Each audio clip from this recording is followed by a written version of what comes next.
జోహార్ doctor BR Ambedkar. కొనసాగిద్దాం అంబేద్కర్ ఆశయాలను. జై ఎరుకల, జై ఎరుకల, జై ఎరుకల, జై ఎరుకల. జై గురు, జై గురు, జై గురు, జై గురు, జై ఎరుకల, జై ఎరుకల, జై ఎరుకల. పోరాడదాం ఎరుకల సమస్యలపై, పోరాడదాం ఎరుకల సమస్యలపై, పోరాడదాం డాక్టర్ బిఆర్ అంబేద్కర్ ఆశయాలను.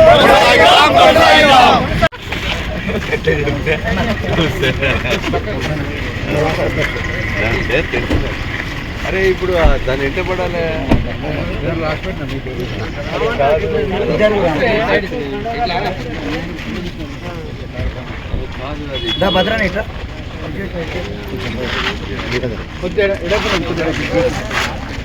సత్యనారాయణ సార్ గారి నాయకత్వం, సత్యనారాయణ సార్ గారి నాయకత్వం. జై గురు, జై గురు, జై గురు, జై గురు. ఎరుకల కులస్తుల ఐక్యత.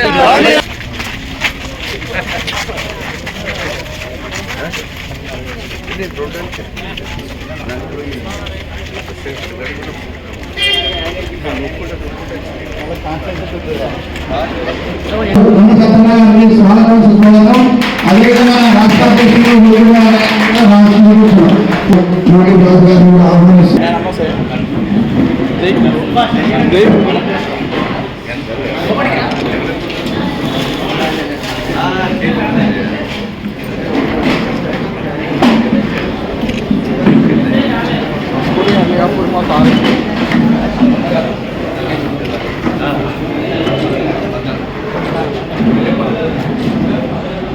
మన పత్రాలు ఎవరికి చెల్లబుచ్చుకోవడం కాదు, అందరూ మనోళ్ళమే.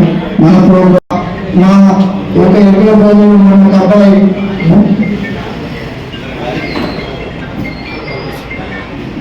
ఈరోజు తెలంగాణ ఆదివాసీ ఎరుకల సంఘం భూపాలపల్లి జిల్లా అధ్యక్షుడు కేతిరి సుభాష్, ప్రశాంత్, రవి, మిగతా జిల్లా నాయకుల ఆధ్వర్యంలో ఈ భూపాలపల్లి జిల్లాలో ఉండబడే 11 మండలాల్లో ఉన్న ఆదివాసీ ఎరుకల సమస్యల పరిష్కారం కొరకు ఈరోజు సమావేశం ఏర్పాటు చేసుకున్నాం. ఈ సమావేశానికి మా జిల్లా రథసారథి మరి ఎన్నో సంవత్సరాలుగా ప్రజల పక్షాన నిలబడి ఈ భూపాలపల్లి జిల్లాలో అన్ని వర్గాలకు అన్ని మతాలకు అండగా ఉంటూ అనేక కార్యక్రమాలు చేస్తూ మరి అటువంటి నాయకుడు మరి ఎన్నో కష్టాల ఫలితంగా మరి కాంగ్రెస్ పార్టీ తరఫున భూపాలపల్లి జిల్లా శాసనసభ్యులుగా ఎన్నికైనటువంటి పెద్దలు గౌరవనీయులు పూజలు గండ్ర సత్యనారాయణ గారు రావడం మా జాతికి ఎంతో గర్వకారణం చెప్పేసి. అలాగనే మరి ఇప్పుడే మన నారాయణ రెడ్డి గారు కూడా మరి ఈ సమావేశానికి రావడం మాకు ఎంతో సంతోషం. వారు కూడా రాజకీయంగా సామాజికంగా ఎన్నో ఒడుగొడులు పడుతూ తన ప్రాణానికి ముప్పొచ్చిన ధైర్యంగా నిలబడి ఈ మాధవపూర్ కాటారు ప్రాంతం ఉన్నటువంటి మరి నాయకుడు మరి వారిని కూడా మేము చాలా కాలం మేము చూస్తా ఉన్నాం, వారిని కూడా మేము గౌరవిస్తా ఉన్నాం. అయితే ఇక్కడ భూపాలపల్లి జిల్లాలో 11 మండలాలు ఉన్నాయి.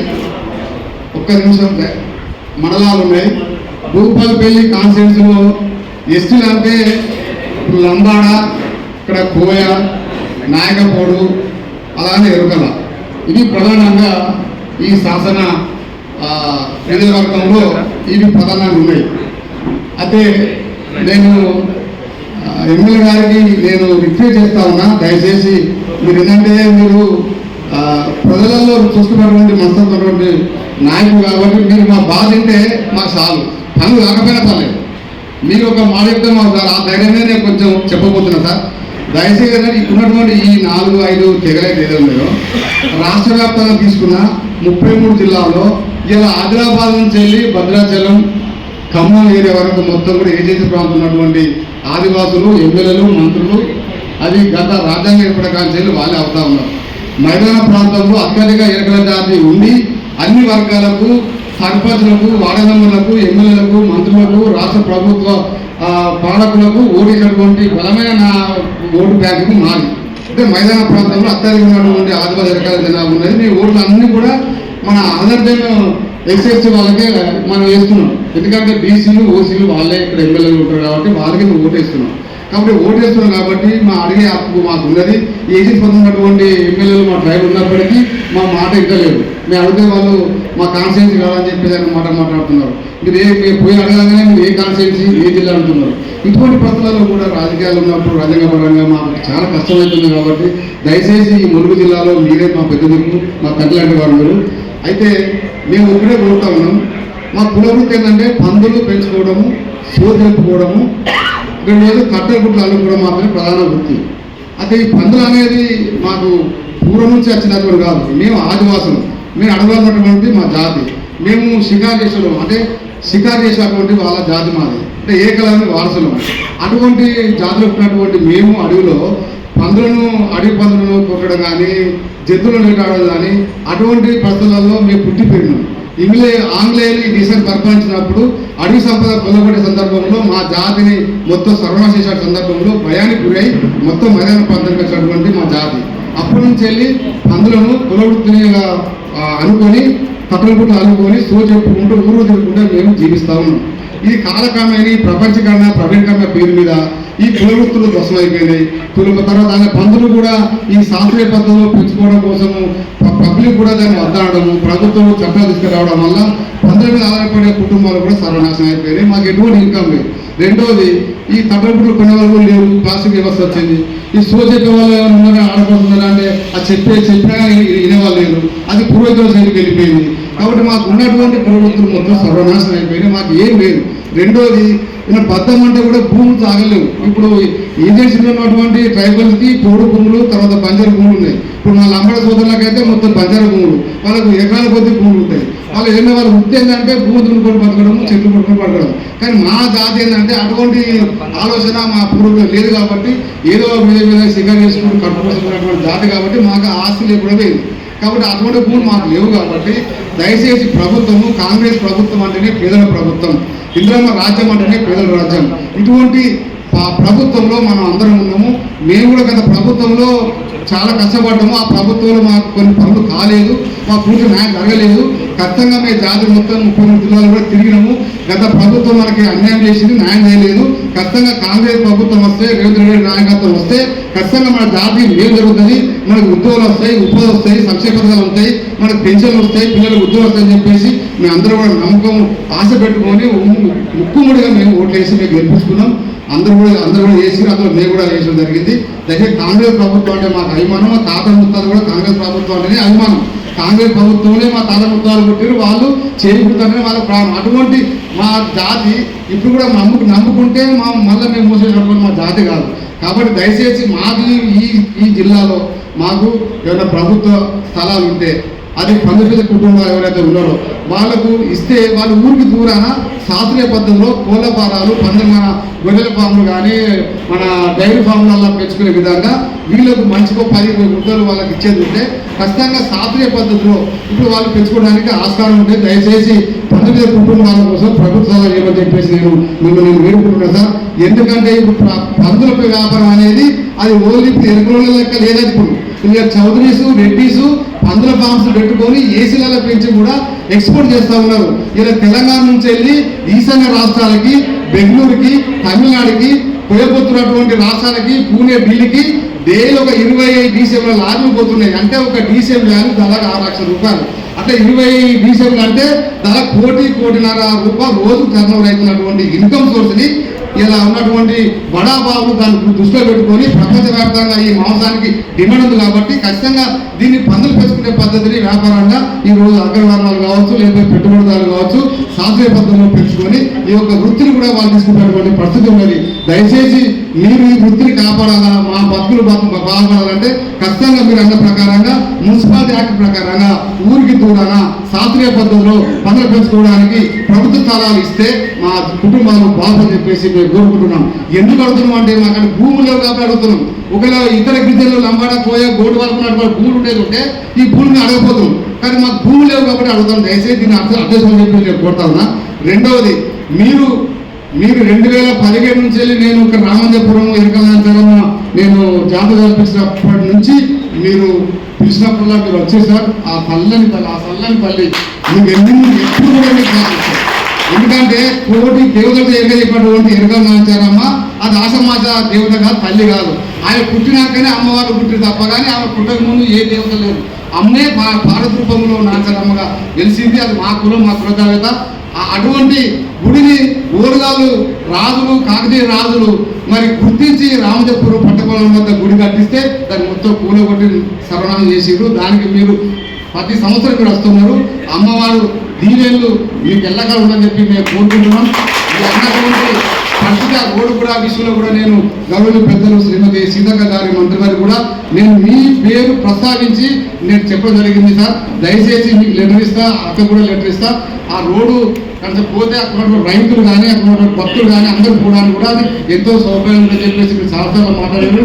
నన్ను కూడా గోపనరు కూడా నువ్వు మాట్లాడే కాదు చేతులు నన్ను అన్నారు. అయినా నేను మీ మాట అంటే గౌరవం మీకు ఇబ్బంది పడతా. మీరంటే మాకు పెద్ద మాకు గౌరవం వాళ్ళు ఖచ్చితంగా మీ ఎంట పడతారు. మేము మన సాగం చెప్పి నేను కోరుతా ఉన్నాను. రెండోది, ఇప్పుడు రాబోయే ఎన్నికలలో దయచేసి ఈ భూపాలపల్లి పట్టణంలో మున్సిపాలిటీ వార్డు మెంబర్లు కానీ కౌన్సిలర్ కానీ ఎస్టీ రిజర్వ్ ఉంటాయి. ఇప్పుడు ఎల్లకాలం లండా పోయే గోడ వాళ్ళే అవుతున్నారు. దయచేసి ఈసారి మా జాతికి వాళ్ళ సుభాష్కి అవకాశం ఇస్తే నిజంగా మీ అందరం కలిసి మీ వెనకాల తిరుగుతాము, మేము కష్టపడతాము, ఇంటికి తిరుగుతాము. అందరి కాళ్ళు ఏళ్ళు మొక్కాను కానీ రాక మరి ఎమ్మెల్యే గారు సత్యనారాయణరావు గారు నాకు అవకాశం ఇచ్చిండు, మీకు దండం పెడతా, ఈసారి మాకు గెలిపిమని చెప్పేసి కూడా ఇంటికి తిరిగి నేను వచ్చి తిరిగి కూడా ప్రసారం చేయడానికి సిద్ధంగా. దయచేసి చల్లాడతాను. ఏమైనా అవకాశం ఉంటే ఖచ్చితంగా ఇవ్వాలని చెప్పి నేను కోరుతా ఉన్నా. మీ మనసులో ఉంటే నిజంగా ఖచ్చితంగా ఎవరినైనా ఎదిరించినా కానీ మీరు ఇచ్చి నిలబెట్టినటువంటి గెలిపినటువంటి సత్తా సాంప్రదాయటువంటి నాయకుల గురించి నాకు తెలుసు. ఖచ్చితంగా మీరు ఇస్తారని చెప్పి నేను ఆశిస్తాను.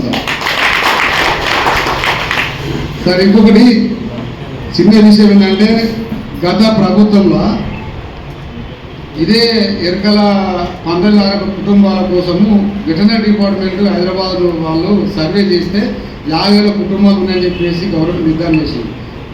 ఆ కుటుంబాల అభివృద్ధి కోసం ఊరికి దూరంగా ప్రభుత్వ స్థలాలు ఇచ్చి వాళ్ళ సొసైటీ ఏర్పాటు చేసుకొని వాళ్ళ ప్రభుత్వం స్థలాలు ఇచ్చి పెంచాలని చెప్పేసి ఎరకల ఎంపవర్మెంట్ స్కీమ్లు కూడా ప్రవేశపెట్టింది గత ప్రభుత్వం.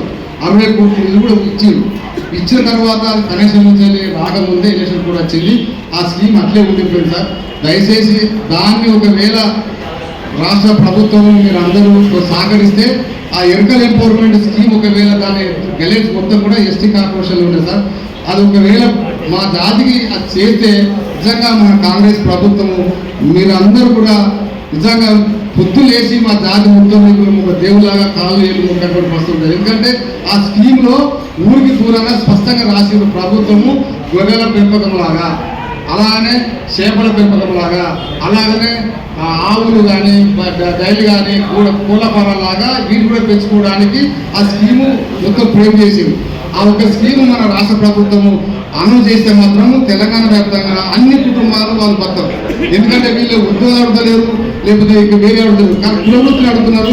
ఆ కులవృత్తి మంచిగా కుటుంబం వాళ్ళు బతారని చెప్పి నేను కోరుతా ఉన్నా. సార్ రెండోది, ఏదైతే నిజాం కాలేజీ నిజాంపేటలో హైదరాబాద్ కేంద్రం నిజాంపేటలో గత ప్రభుత్వము మన ఎరకల ఆత్మగౌరవ భవనం కోసం ఇక్కడ భూమి 3-4 కోట్లు ఇచ్చి భవనం నిర్మాణం చేశారు. కానీ ఆ భవనం పూర్తి కాలేదు. ఇప్పుడు ఆ భవనం పూర్తి కావాలంటే ఇప్పుడు 5 కోట్లు కావాలి. సార్ ఆ 5 కోట్లు మన ప్రభుత్వం ఇచ్చేది ఉంటే రేపు పొద్దున మీరు సీతా గారు రాష్ట్ర ముఖ్యమంత్రి గారు మీరు అందరూ కూడా మీ ఆధారంలో ఎరకల జాతి మొత్తాన్ని అర్థం చేస్తూ దాన్ని ఓపెన్ చేసేటువంటి అవకాశం ఉంది. సార్ దయచేసి ఒకసారి కోరుతా ఉన్నాను. సార్ రెండోది, ఏదేమైనా పర్వాలేదు అన్ని మండలాల్లో మీ యొక్క ఆశీర్వాదం ప్రకారంగా వాళ్ళు పెళ్ళిళ్ళు చేసుకోవడానికి క్యాస్ట్ ఫీలింగ్ బాగుంది. సార్ దయచేసి అది చేసుకోండి. మనం ఎంత మారినా, ఎంత శుభ్రంగా ఉన్నా, ఎంత ఆశ సంపాదించినా ఈ భారతదేశంలో ఈ రాష్ట్రంలో ఈ కులాలు అనేది పూతలేదు, ఈ అంతరానితనం పూతలేదు. ఇప్పటికీ మా జాతి పిల్లల కన్నా పోయి పరిశ్రమ చేసుకున్నామంటే అది కాస్ట్ అనగానే ఇస్తలేరు. కనీసం మీ ఆధ్వర్యంలో మళ్ళా ఒకటి 2-3 గుంటలు ఇస్తే ఒక కంపెనీలు కట్టుకుంటే వాళ్ళందరూ కూడా అక్కడ పెళ్లి చేసుకొని వాళ్ళ హాయిగా ఉంటుందని చెప్పేసి మేము కోరుతాం. సార్ దయచేసి ఈ చిన్న విషయాన్ని మానవ రూపంలో ఆలోచించి ఎందుకంటే అందరూ మనుషులనే, మానవత్వం అనేది చాలా ముఖ్యం. ఆ మానవత్వం అనేది మాకు సమాజం గుర్తులేదు సార్, దూరం అవుతున్నది. దయచేసి కొంచెం అర్థం చేసుకొని ఖచ్చితంగా మాకు న్యాయం చేయమని చెప్పేసి నేను కోరుతా ఉన్నాను సార్.